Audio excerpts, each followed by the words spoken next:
Hi, thank you for joining us on one of the most comprehensive podcasts devoted exclusively to family offices, Family Office World.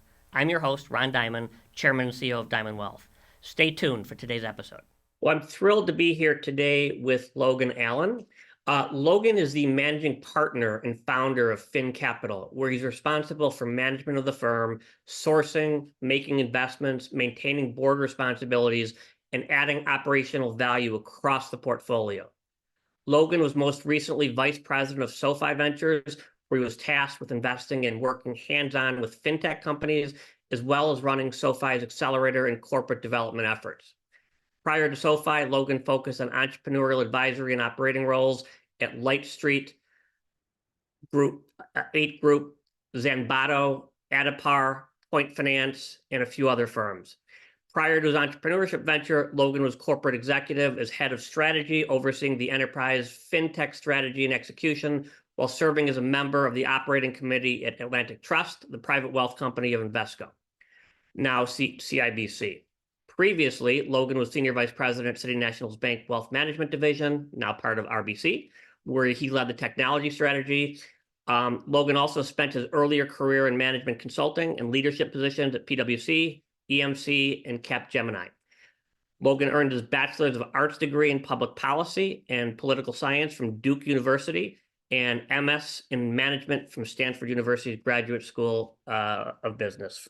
And in addition, he's also a Sloan Fellow. First question, I got to start with Duke. So, big basketball fan?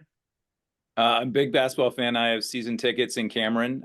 This season's been a little mixed, but I love John Shire, the new coach, and was a lifelong Coach K fan. My father went to Duke, and so I grew up a Duke basketball fan, and my wife is also a Dukey. So it's a passion around the family. I'm back on campus a lot. I helped start the Duke FinTech Master's Program, where I'm on the advisory board. So yeah, bleed blue, so to speak, and very involved with the university and intend to continue to be highly involved going forward. Got it. So can you take a minute and go just in general? You're an expert and arguably best in class in fintech. I guess my first question is, because you worked at a lot of venture capital firms before. Why fintech? Yeah, it's all I'm good at, Ron. So that is a good starting point for anything in life. But in all seriousness, from a investor perspective, I started my investing journey as a generalist and found covering multiple sectors, geos, thematics, and different technologies that were emerging to be extraordinarily difficult to achieve any kind of edge in. And from a long-term edge and repeatability of being a venture and private equity investor, and at Fin we also invest in the public markets. I really felt that these asset classes across the board were just getting harder, and investing and driving alpha was just getting harder. And therefore decided to double down on fintech, where I'd spent most of my operating career. And I do believe being a former operator in a space, both in traditional institutional environments as well as in private company entrepreneurial environments, is hugely important to having any kind of pattern recognition, underwriting expertise, and value add in investing. And therefore decided fintech was what I wanted to focus on the rest of my career. And I started doing that from an investment hat perspective back at SoFi, where I started my entrepreneurial journey, and really found that deep expertise, the ability to add operating value and so forth, was a tremendous differentiator and also incredibly enjoyable. I don't feel like I should be getting paid for what I do. So I guess 15 years into my career, I figured out what I wanted to do the rest of my life. And it's been a fun and humbling journey. That's terrific. How big is the fintech market today, and how big, in your opinion, is it going to be in 10 years? Well, so if you look at the business models within fintech, and this is where you have a choice, so to speak, in terms of investing. There's consumer fintech. So think about neobanks like SoFi, Chime, even Apple. Apple is arguably the largest fintech in the world. They are the second largest payment processor in the world. Second, you have SMB, small, medium-sized business fintechs, companies like Block, formerly known as Square. You have crypto. We put crypto in the broader fintech umbrella. So names like Coinbase there. And then fourth, you have fintech software. So best public example of this would be Intuit. Intuit sells you QuickBooks to run your business, whether you're an SMB or a middle market company. You also have Oracle and NetSuite that provide for that capability if you're more of an enterprise business. And they're selling you a software subscription. So 75% of Intuit's revenue is subscription. And then 25% is take rate and transactional. Those turn out to be really healthy businesses from a gross margin perspective, from a long-term free cash flow perspective. And they're much more insulated in macro cycles like the one we're going into and turn out to outperform in both public and in private markets. It's also a lot easier to add value. So if you're investing in a fintech software company, they're selling into banks, asset and wealth managers, insurers, other fintechs, and increasingly corporates like Apple. For us, we believe that is the best risk reward opportunity in the market. It is a perpetual secular trend, as we call it. Why do I say that? Well, the banks last year spent $1.7 trillion on technology as an industry, and yet less than 10% of their data is in the cloud. So number one spenders on technology, they're a third of global IT spend on their own, and they have less data in the cloud than the DMV. That's a real problem. And in order for them to cross that chasm over the next several decades, they're going to need to spend on fintech software. And so that's why we're so excited about this space and why we've chosen to focus so deeply on this one specific sector. The other part of our investment box is also quite unique. We only back repeat founders. So we all get asked for investment advice at parties consistently. And I always say to people, the only source of investment advice I will give you that I believe in and that the data is pretty unequivocal around is only back repeat founders. That will save you from a lot of heartburn and issues and headaches. And if you look at all the big blowups in the last couple of years and you trace it back, FTX, Celsius Network, Robinhood pre-IPO, Coinbase pre-IPO, a lot of these deals that many people piled into, particularly in the retail world, were first-time founders. And so, from our perspective, that is a really nice starting point. And then you layer that on really attractive fintech software business models that have meaningful exit optionality and are, flowing along this long-term secular trend. That gets to be pretty exciting for us. I want to circle back to the fintech, but one of the things that I found fascinating with you, because it's very rare. You actually, when you started your company, you actually had some family offices as initial anchor investors. So talk to me about that, because a lot of people who are in venture in general, they're trying to get into the family offices. It's very hard to do it. How did you do it? And how is the relationship working with families different than working with institutions, both good and bad? Absolutely. So I've been working with family offices since I was at PwC in 2008, 2009. I was advising families on how to set up their family office from a technology and operations and financial controls perspective. So I partnered up on the consulting side with some folks from tax and from audit, and we formed what I affectionately called Family Office in a Box. We did not market it as such, but it was a way for families who had existing family offices or families that had achieved a wealth event and were looking to form a family office to do so really efficiently and to find the right operations and technology and set up to do so structurally. And so I built some really terrific relationships back at that point and just nurtured those over time. We also had a number of large families as investors at SoFi and other businesses where I was an operator. And so you build this level of trust, and if you show integrity and you tell people what you're going to do and you go execute against that, it really leads to positive outcomes over time. And so when I started Fin, I had a number of terrific large family offices in both the US and internationally that stepped up to support us. And today we're about 30% family office, 70% institutional. And of those institutionals, about half are, I call them strategic alpha. These are large banks, asset and wealth managers, insurers, and fintechs, many of whom are obviously looking for the software we're investing in. We have a very different relationship with those institutional investors in some respects than we do with the family offices. On the family office side, we tend to have partnered with families that also still have operating businesses. Those tend to be in real estate, insurance, banking, car dealerships, really wide array around the world. And what I love working with them on is taking technology we've invested in and having them harness that technology inside of their core operating businesses.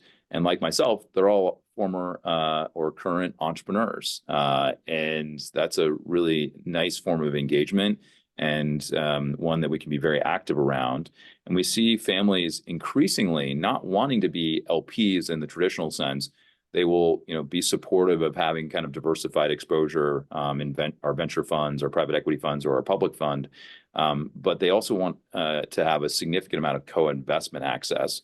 And so they're looking to us as their FinTech sponsor, so to speak, whether that's on the fund side, co-investment, or in us helping them with their commercial interests. That could be in their core operating businesses or in other portfolio companies they might have.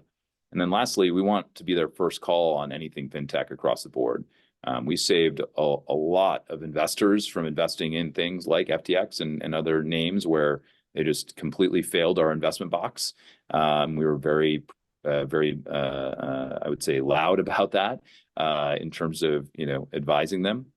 And Did you were you close to were you thinking closely at one point about FTX? We looked at it, but I would never say we were close to investing because it was a first-time founder building for consumers predominantly, with the average age of the founding team in their early 20s. The average age of our CEOs is 45, so they're about half the age of kind of the spec of founders that we typically work with. And then fourth, there was no governance and there was massive conflicts of interest. And we all now know those things in detail looking back, but they were all very obvious at the time. And all you had to do was ask the hard questions. And I think 2021, 2020, and the ZERP world brought out a lot of bad habits across the industry.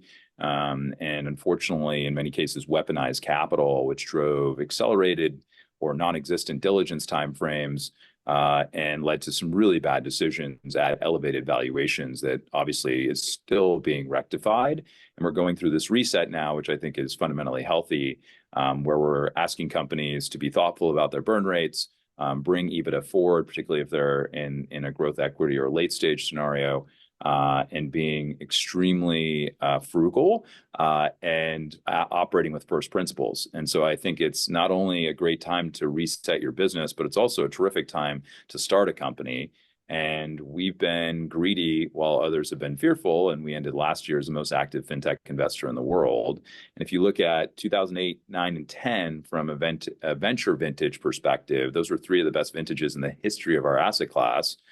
And we think 22, 23, and 24 are ultimately, in hindsight, can be similarly situated because you have lower EVs and multiples. You have more structure around rounds, providing downside risk protection. You have less competition. And unfortunately, competition, Ron, is the number one thing that drives valuations in our world, which is kind of scary, somewhat intuitive. But Tiger and Coatue and SoftBank and those types of players, the tourist investors have pulled out of the market. And then number four, you have a higher rate of new company formation naturally in these types of macro cycles. And we think those founders are starting with the right first principles, bootstrapping, and being thoughtful about how they're growing their business methodically. And names like Uber, Airbnb, Stripe, and Plaid were all founded in that 2008 to 2010 period. So your performance has been stellar. And I guess one of the questions I have is, when you're in any asset class of venture, you're a specialist or a generalist. Talk to me about how you look at being a specialist versus a generalist, and why is that so important? Mm-hmm. As I mentioned, I think across the asset classes we operate in, venture, private equity, and publics, investing and generating outsized returns is only getting harder and will continue to get harder. And frankly, you saw that from quantitative equity trading, where a significant amount of the arb and edge in fundamental equity started to compress. And I think you're seeing that now and have been since 2006. There's a Cambridge report that was published in 2016 that looked at 2006 to 2016 and talked about specialist outperformance, particularly by FinTech, health tech, and biotech. all three of which have some meaningful things in common, like deep domain expertise requirements, regulatory issues, legal issues, and it paying very much to have had operating experience in those markets before you invest in companies.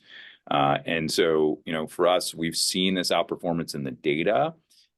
We certainly are seeing, lower correlation, greater diversification, lower beta from the specialist managers like ourselves. And for our LPs, whether they're institutional or family office, they're really viewing the generalists more and more as their beta or their index to private markets. And they're getting their alpha from specialists. That might be industry specialists, it might be business model specialists, it might be thematic specialists. But I'm a big believer that, trying to cover an entire universe. An LP the other day asked me, because they've heard me talk about this specialist outperformance. They said, look, if I gave you $1 billion and I said you had to be a generalist, which means you have to be industry agnostic, stage agnostic in this instance, because I'm raising $1 billion. You can't put $1 billion to work in venture, so I'm probably gonna have to do venture and growth equity. And third, probably going to have to look at different geos as well. And he said, what if I gave you that offer? I said, I wouldn't accept it. I would return the money because I just wouldn't believe that we could actually generate meaningful returns above any benchmark, whether that's a public equivalent benchmark or the Cambridge benchmarks, et cetera. And that's just because it's so difficult and it would keep me up at night versus in FinTech, which we live, breathe, and sleep. We call ourselves FinTech nerds with capital. We believe fundamentally that we have sourcing edge, underwriting edge, and then value add edge. And we have this asymmetric edge as well from an information perspective because we are full life cycle from pre-seed to public, meaning we can follow on our best performers as they continue to mature. And you can take advantage of those power law return dynamics in venture. And one of the reasons that you see specialist outperformance is actually just in that portfolio construction math, which is specialists have less concentrated power law returns. So in a generalist fund, typically you'll see 5% of the companies ultimately driving 100% of the performance, whereas a specialist manager, it is 25% on average. Specialists have lower loss ratios, which kind of go hand in hand. And therefore, there's more value drivers in those funds and more outperformance. So I think those are all really critical data points for LPs to consider and embrace. And then, the last piece is just somewhat logical, which is in macroeconomic climates like we're in and these cycles, that, this one's been fairly deep, and you could describe COVID certainly as a cycle we operated through. Your specialization matters even more because you got to be able to help these founders that are in trouble. When everything's up and to the right, like great. But when founders start to have really serious cash issues, business problems in the form of, customer go-to-market challenges, in the form of product challenges, in the form of regulatory challenges, if you don't know the market and the space and who to call, you're probably going to have more zeros in your portfolio. So, for us, it's really all across the value chain of investing that specialization deeply matters. Now, last 2, 3, 4 years, FinTech's had a bit of a bad rap. Are we seeing now a flight to quality? And because it has had a bad rap, is that a good opportunity now for us? I think it is definitely a time where we think you should be more active in the market. Warren Buffett talks about being greedy while others are fearful, as I mentioned earlier.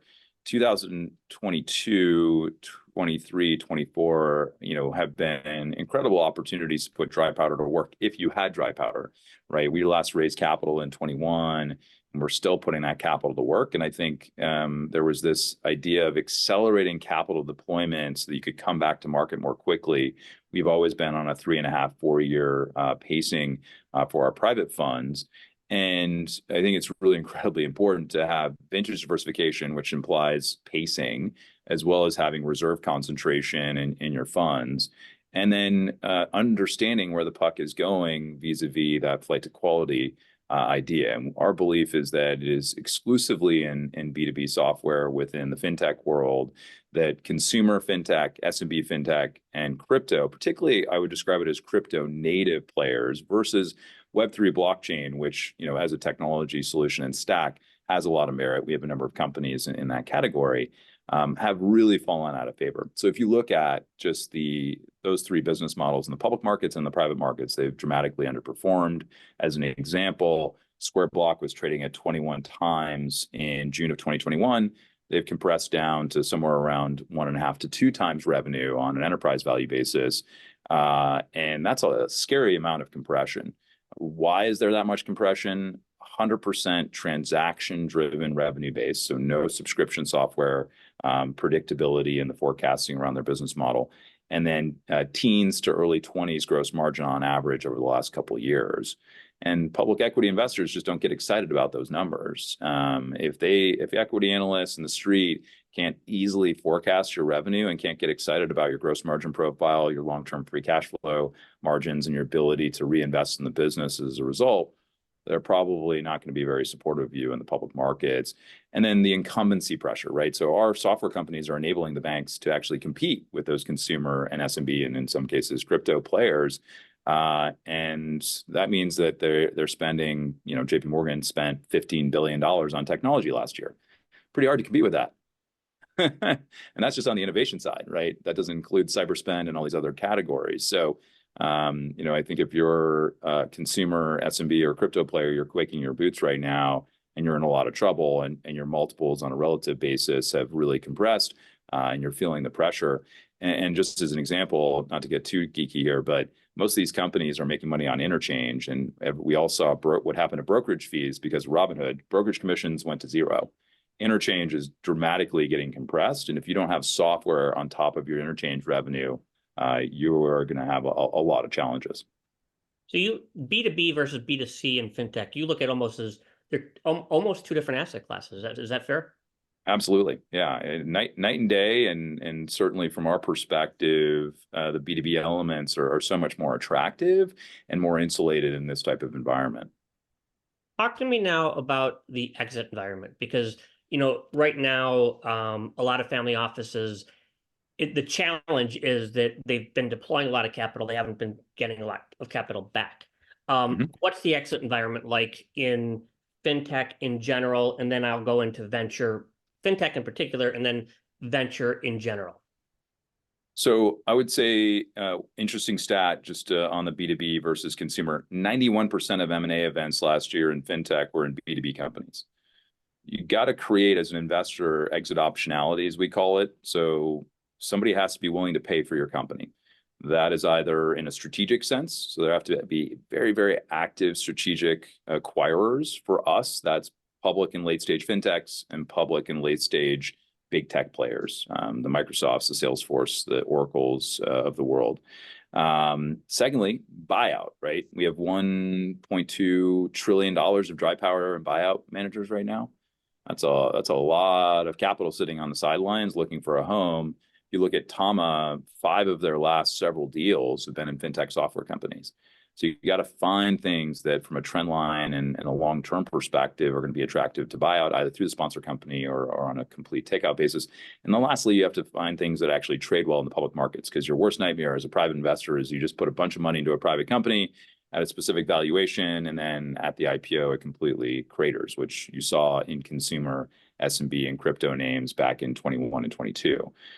So that is the belief on the B2B side, and why we think this is so long-term sustainable. And FinTech writ large has absolutely gotten a bum rap, and a lot of it is very well deserved. But much like other sectors, you can find these glimpses of opportunity and the long-term, more secular trends that are here to perpetuate. If you think about how big this FinTech space is, BCG, by the way, talks about $1.5 trillion of revenue from FinTech companies by 2030. So there's a lot here for exits. However, the IPO markets are still shuttered. The bio players are still sitting on their hands for the most part. And M&A obviously was not that meaningful last year. We think it's going to pick up this year. Why? Well, you see rate compression on the horizon. So when we talk to heads of corporate developments every day, they're thinking in 22 is like everything's just going to get cheaper. But now as we get closer to a rate cut, that might be in June or at some point in the second half of this year, that will have obviously an upward effect on asset values, and their view is there's a little bit more of a shot clock. So we expect M&A traditionally on the strategic side to pick up. And then we expect buyout players to need to be putting capital to work. Obviously, as rates come down, their WACCs improve. And then lastly, on the IPO side, again, we think rates coming down is going to be a meaningful part of that. Number two, nothing that's cash burning is getting out this year. You have to have EBITDA in order to go public this year, and that may persist well into 25. And then three, software players are going to absolutely outperform any of the other business models, both in TMT writ large and certainly in FinTech from an IPO perspective. And we have to see how these early IPOs perform, and that will, dictate, how large the window really is. In the IPO market, so you think that it's starting to open up? We're just starting to that point. How is it different than 2021? On almost every dimension. I mean, I think you had free money effectively in the ZERP world in 21. Today, you still have meaningfully elevated interest rates and some uncertainty around when those rates are going to come down. You have obviously inflationary readings and jobs readings that are mixed, and so everybody's kind of looking for Fed speak to give them some sense. It's either 2 cuts or 3 cuts. You're somewhere between 50 to 75 basis points, which still is elevated on a relative basis. And you don't get to kind of anything run rate in the 2 to 3% rate range until 26. And so it's just going to be such a higher bar from an IPO perspective, and you're going to have to find other ways to manufacture exits, as we call it. I'm a San Francisco Giants fan, and the team always talks about manufacturing runs at the firm. We talk about manufacturing exits. And I have an internal corporate development team that's entire day job is to focus on that, former Goldman bankers, and they're out talking to heads of corporate developments. We all know that companies are bought, not sold, but if a corporate development department has never heard of your company, that's a bad place to be. And so you have to drive those types of outcomes because the IPO markets are completely outside of our control. I do think you're going to see more dual track processes, certainly, as companies, are making those motions to go public. And frankly, the way we view our private equity book is those businesses should absolutely be preparing to go public, and we only underwrite to an IPO in those businesses, but that they should inevitably, particularly in the software realm, be looking at dual track processes, whether that's a buyout conversation where you potentially roll some of your equity. That's the other piece of the conversation right now is a lot of the GPs where I sit are we selling too early, right? Particularly in companies in AI. We started investing in AI in 2018. These companies are just taking off, and obviously that's created inbound M&A interest in those names. Well, are you leaving money on the table? And so you have to have kind of a range of values that really get you to your net MOIC return on that position. But you also are probably going to be more willing to roll some equity, right? So we're seeing more of that in the market as well. One of the interesting things with family offices is that post-crash, pre-COVID, it doesn't matter what asset class you invested in, you probably made money. Private equity, venture capital, real estate, Bitcoin, whatever you invested in. And what happened, I think, is a lot of the family offices, why do I need somebody to and pay 220 because I could do it direct? And they were making money, and they were right until they were wrong. So talk about, I always believe, and when I talk to people, venture is, of all the asset classes, if you don't do it full time, you shouldn't do it at all. And talk a little bit about that, because I'm sure you see a lot of people trying to do these direct deals, or they heard a wonderful story from a friend or whatever. How do you talk people out of that? And then why? I think that's a good opportunity for you, because what's happened in the family office market is a lot of people are actually not only not making money now, but they're losing money. Mm-hmm. Couldn't agree more. What I mentioned earlier is certainly the case, which is we talk to family offices every day, and both existing and potentially new partners, and none of them really want to be traditional LPs. In many cases, they have highly sophisticated team members who have terrific investment experience, but in most cases, they're 2, 3, 4 people, right? And they can't cover the universe. They certainly can't spend the amount of time on diligence, may not have the industry expertise, may not have the channel checks and further work that a traditional manager could do. And we're 25 people that focus on FinTech software all day. And so what we've been able to convince our long-term partners of is that even if you're writing a minimum check into our funds, you now have a permanent ally and somebody you can rely on as your fintech sponsor. And then we're going to show in co-investment at whatever stage you'd prefer, whether that's early stage or growth through pre-IPO. And we're going to be able to support your diligence process. If you do happen to come across a direct investment deal that looks interesting to you, we can help you underwrite that. And it may not be for us, but we can certainly help you make a better decision. And I do think there was as I mentioned, a lot of confidence that was unduly placed when everything was up to the right. And then certainly as the water receded in 22 and obviously continued in 23 and here in 24, there was a lot of concern in terms of those apparatus. And there were many family offices, as you know, Ron, that said, you know what, we're shutting down our family office and we're outsourcing everything, right? That's been happening more and more. You're seeing it announced every day. I think that's definitely an option.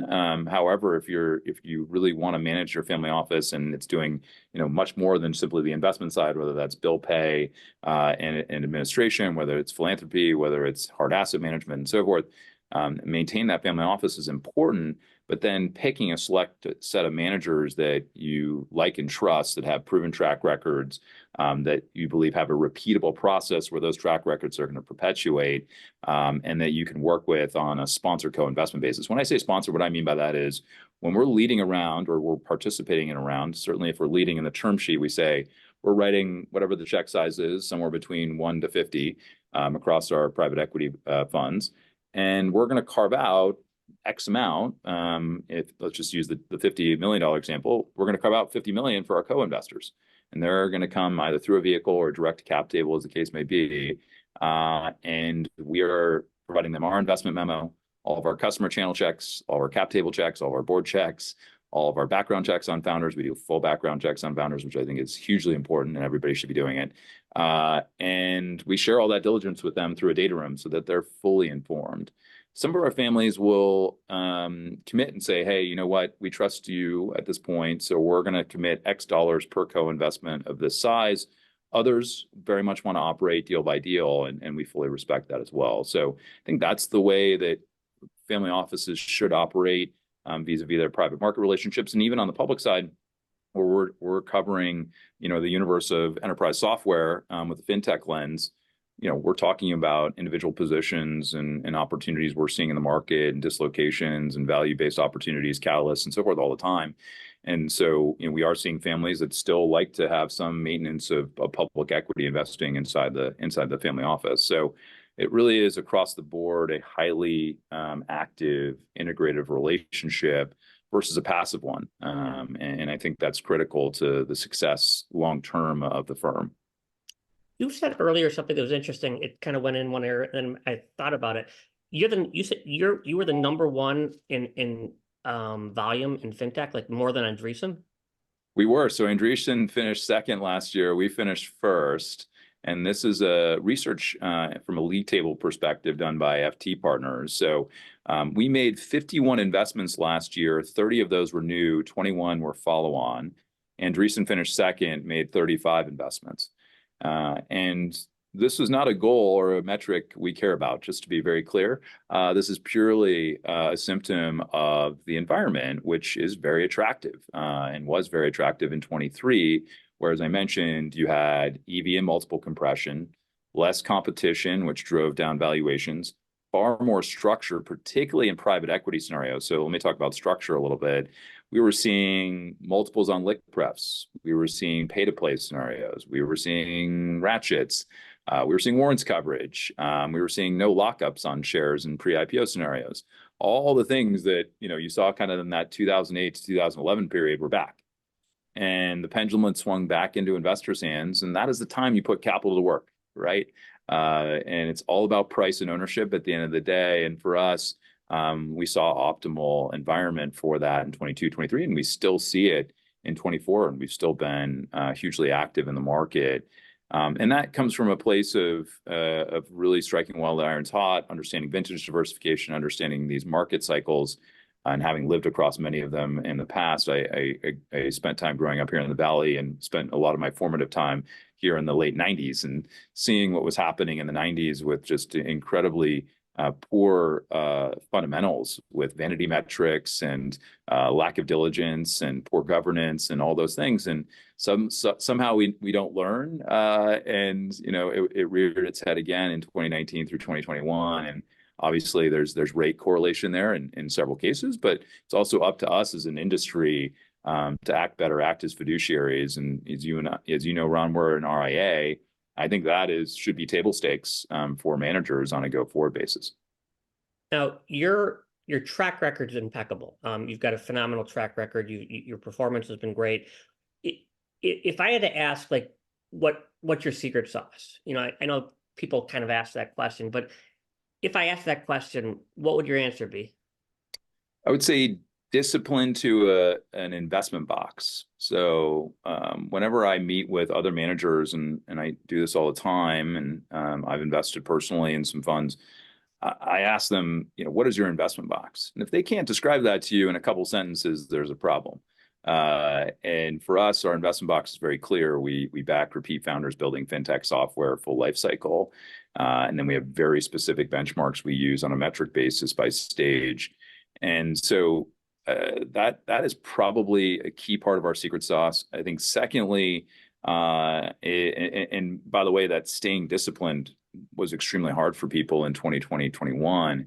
And we just stuck to our core investment box, and straying outside of that is a little like style drift in the public markets. Like if you're a value-based investor and you start, really tilting hard towards growth, which is, by the way, exactly what happened, you're going to start underperforming.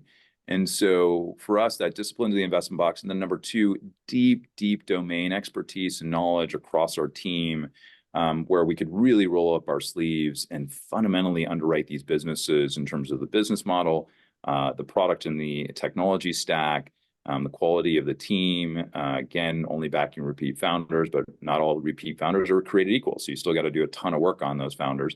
Reference checks, channel checks on current employees, channel checks on former employees, background checks on founders, all those areas, I think is extremely important and helps us underwrite better. And then third, the other piece of the secret sauce is our platform team, who works horizontally across all of these companies and adding value on business development, corporate development, and marketing and communications. And if you don't add value post-investment and you're just passive capital, you're not going to be able to accelerate your winners and provide outsized outcomes in those winners. And B, more importantly, in cycles like this, you're not going to be able to bear hug the companies that are struggling in the right ways, and you're going to have higher loss ratios. So those are the things that I think about as our secret sauce. We have maintained the same set of ingredients since the very beginning. I've just added more and more talented people to the team to execute against it. Now, last question or two. Your track record has been great, but entrepreneurs in general, it looks glamorous. It's hard. And they talk about, I've read studies where the mental health of entrepreneurs. So what have you done, or what maybe advice would you have for younger entrepreneurs who want to get to like where you are?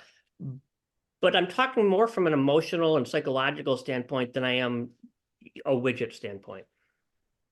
I would say mental health and the grind of being an entrepreneur have only recently come into focus. And I'm an entrepreneur and a founder myself. I started the firm at my kitchen table in 2018 as a solo GP. And I was solo for the first 2 years of the firm, which included, most of COVID. And so that's a very lonely existence. And so I have deep empathy for other founders going through the same, whether they're in a GP seat or a company building entrepreneurial seat. And I think if you haven't been a former operator and been in those shoes for lengthy periods of time, you see a lot of investment bankers turning into venture investors. I don't think you have the credibility or the empathy or the pattern recognition and so forth to be as able from a long-term perspective to, one, do your job as an investor, but two, be able to relate to entrepreneurs at a human and EQ level.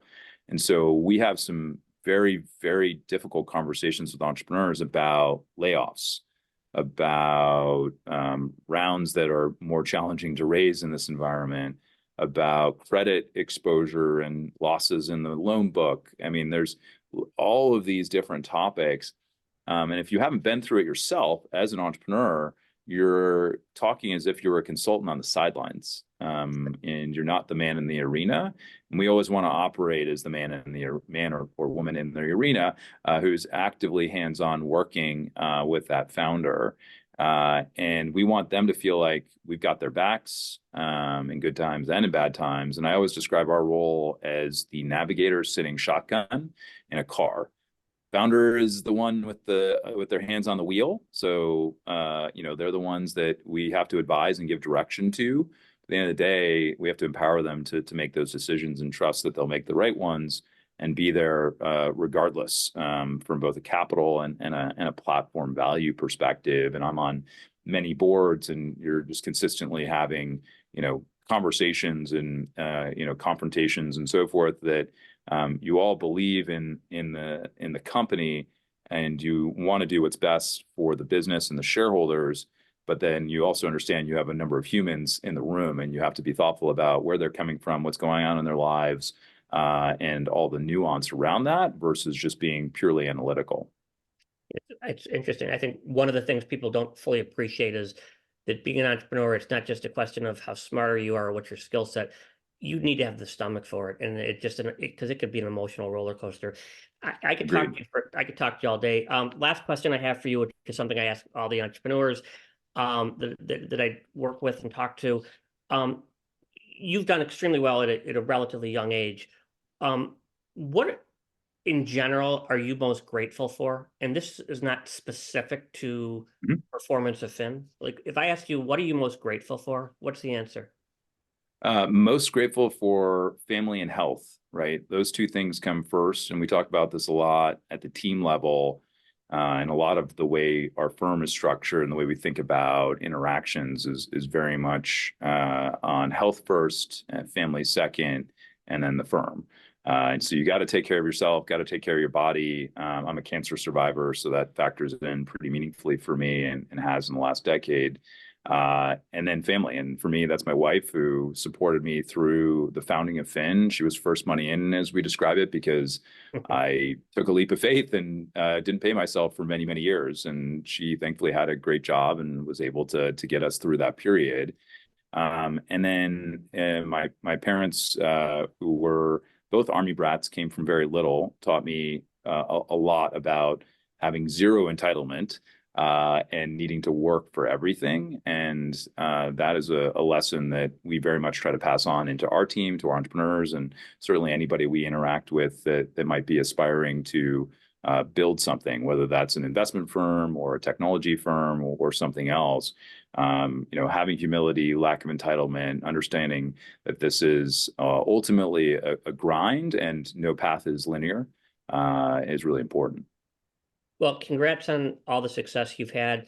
If people want to get in touch with you, typically, what's the easiest way to do that? They can email you, and happy to be put in touch through that. That's probably easiest. We also have our head of marketing and communications and our IR team, and they can be reached as well. And our website is just fin.capital. So happy to hear from anybody and provide advice or thoughts in any regard. So thank you, Ron, for the time. This is great. Great. Thanks, Logan. This has been terrific. Talk soon. Thanks for tuning into Family Office World for today's show. Please make sure to subscribe on iTunes or your favorite podcast platform. I'll see you on the next episode. Family offices have approximately $10 trillion in assets, with another $65 trillion being transferred from baby boomers to the next generation in the next 15 years. This is the largest transfer of wealth in history. Family offices will soon control more money than the entire private equity and venture capital industries combined. The family office world is going to disrupt the way in which funds are raised. The world is changing so rapidly, so quickly. If you look at my generation versus my children's, there's been a bigger change, in my opinion, than any generation, including the Industrial Revolution. We are only in the second inning in the evolution of family offices. Every high-end service provider is trying to break into the lucrative family office market, mostly with limited success. Let Ron Diamond, one of the industry's most sought-after advisors, show you how he and his team have been able to navigate the family office landscape while developing meaningful relationships.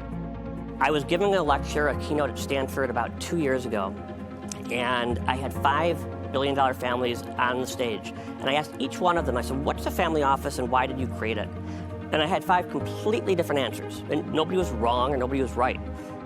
But that's kind of where this industry is.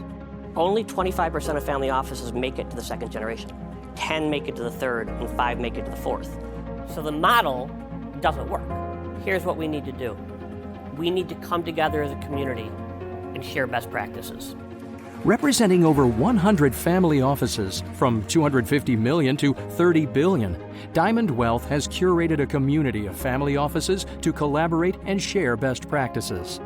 We are now ready to share that thought leadership with service providers everywhere. We are at a tipping point, and there is no better guide into the world of family offices than Diamond Wealth.